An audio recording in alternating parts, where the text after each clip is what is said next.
Terima kasih Anda masih bersama kami. Bagi Anda yang baru saja bergabung, kami hadirkan kembali 3 berita utama hari ini. Seorang pelajar SMP di Kabupaten Pati harus dirawat karena menjadi korban perundungan konten porno oleh teman-teman sekolahnya. Pasca diterjang tebing longsor, SPBU di res area tol Semarang Solo di kilometer 429 Ungaran kembali beroperasi normal. Saling dorong warnai unjuk rasa karyawan PT Pertamina di depan gedung DPRD Cilacap.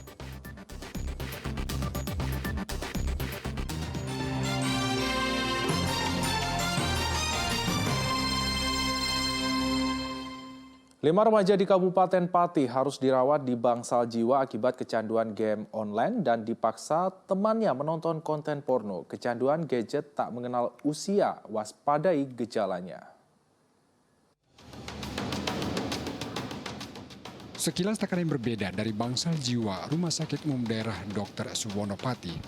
Namun miris, di antara pasien gangguan jiwa ada siswa SMP hingga mahasiswa yang dirawat dan menjalani terapi. Penyebabnya kecanduan bermain game online dan konten video porno. Ironisnya salah seorang pasien usia belasan tahun adalah korban perundungan teman sebayanya. Ia mengalami gangguan mental karena dipaksa temannya menonton dan memperagakan adegan porno.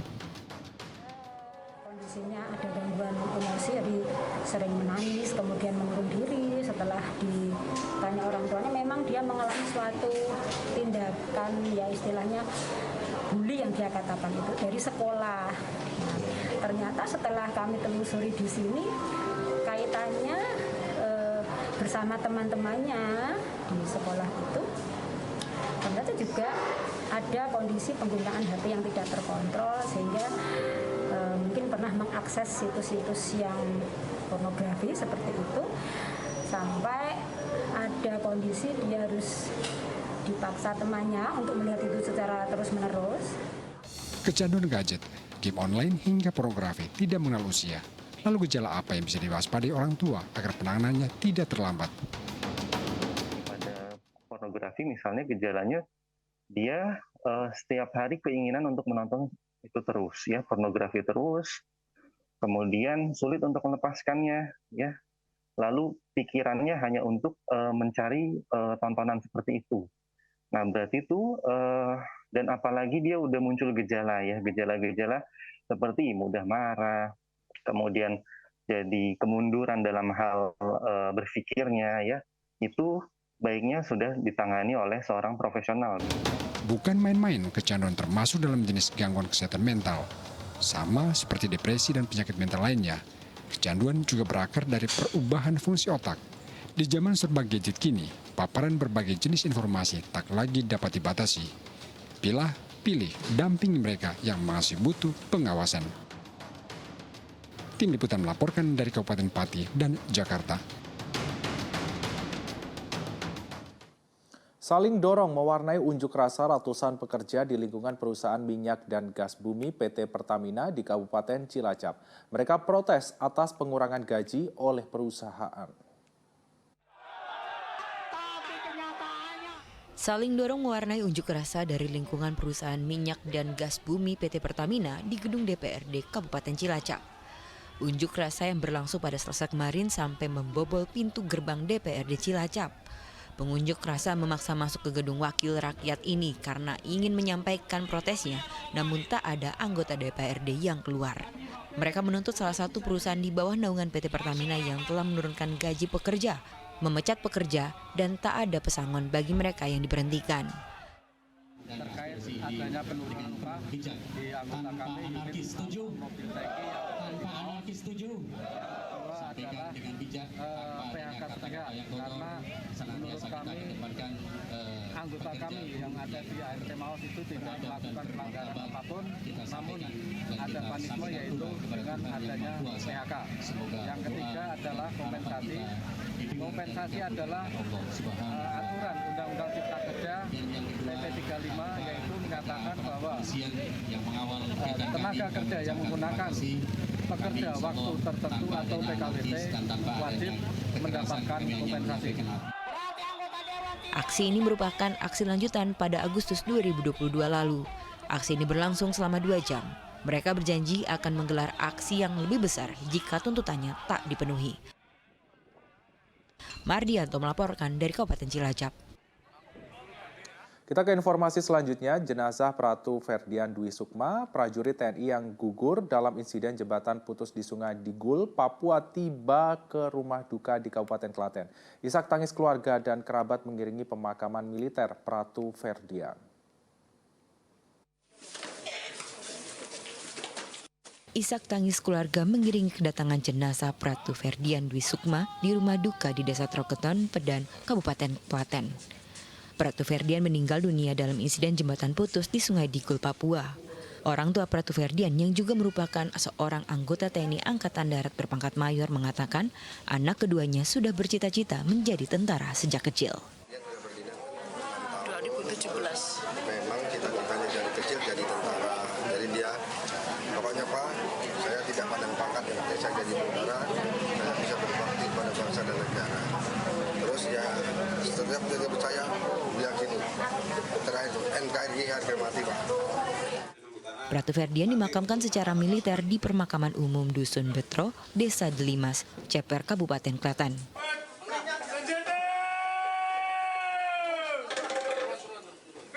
Upacara pemakaman militer dipimpin Kasrem 034 Garuda Hitam.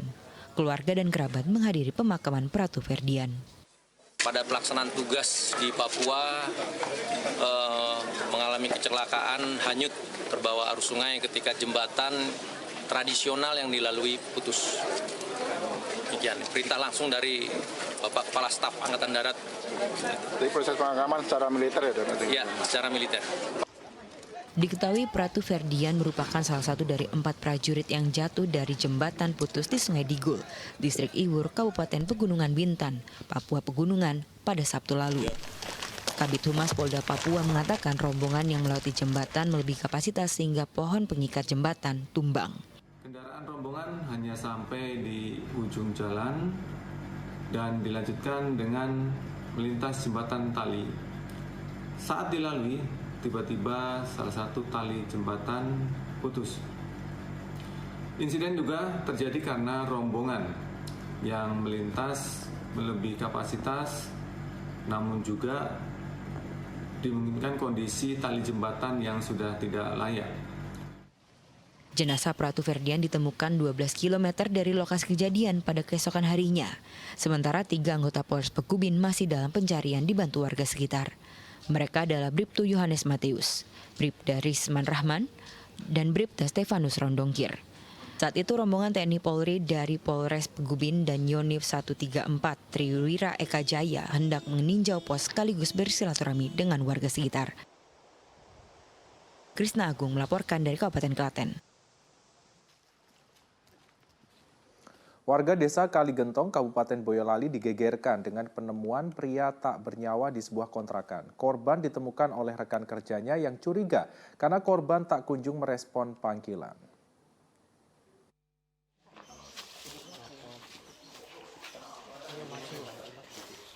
Seorang pria ditemukan tak bernyawa di kontrakannya di desa Kaligentong, Kecamatan Gladaksari, Kabupaten Boyolali, Selasa pagi. Penemuan jenazah korban berawal saat rekan korban yang mengetuk pintu kontrakan tetapi tak direspon oleh korban. Curiga teman korban melaporkan ke atasannya. Setelah seorang karyawan lain datang, mereka membuka pintu lalu mendapati korban sudah tertelungkup di kamar dengan kondisi tak bernyawa. Mereka melaporkan peristiwa ini ke polisi. Bulan kemarin sudah masuk rumah sakit, pembengkakan jantung. Gitu. Saya tahunya itu. Yang lain nggak tahu, kalau urusan itu kan keluarga. Kalau saya cuma teman. Teman itu ya tahunya dari cerita. Ini beliaunya ngontrak atau gimana? Itu kontrak, yang kontrak kantor. Gitu. Udah berapa lama di sini, Pak? Udah berapa? Hampir 4 tahun juga. Hampir 4 tahun. Korban adalah karyawan salah satu bank perkreditan rakyat di Ampel. Polisi belum mengetahui penyebab kematian korban. Jenazah dibawa ke rumah sakit untuk diotopsi. Kasus ini masih ditangani Polres Boyolali.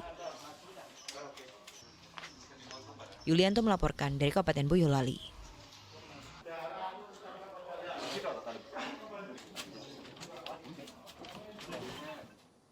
Setelah dilantik menjadi wali kota Semarang, Hefearita Gunaryanti Rahayu memiliki banyak pekerjaan rumah. Warga pun berharap agar wali kota yang baru bisa membangun ekonomi dan meningkatkan peran serta perempuan. Hefearita Gunaryanti Rahayu menjadi wali kota perempuan pertama yang memimpin kota Semarang. Sebelumnya ia adalah wakil wali kota tetapi dilantik menjadi wali kota karena menggantikan wali kota sebelumnya, Hendra Prihadi, yang diangkat menjadi kepala LKPP RI. Perempuan yang disapa Ita kini memiliki banyak pekerjaan rumah yang harus diselesaikan. Besar harapan Ita mampu membangun kota Semarang lebih maju, terutama di bidang ekonomi dan pemberdayaan perempuan. Ya, kami sangat senang sangat bangga juga dengan dilantiknya wali kota. Karena sebagai kaum perempuan tentunya kami bangga memiliki wali kota pertama yang wanita. Jadi kami juga merasa pasti akan lebih baik, berjalan lebih baik ke depannya. Karena selama ini kita kan sering dikesampingkan ke kiri gitu.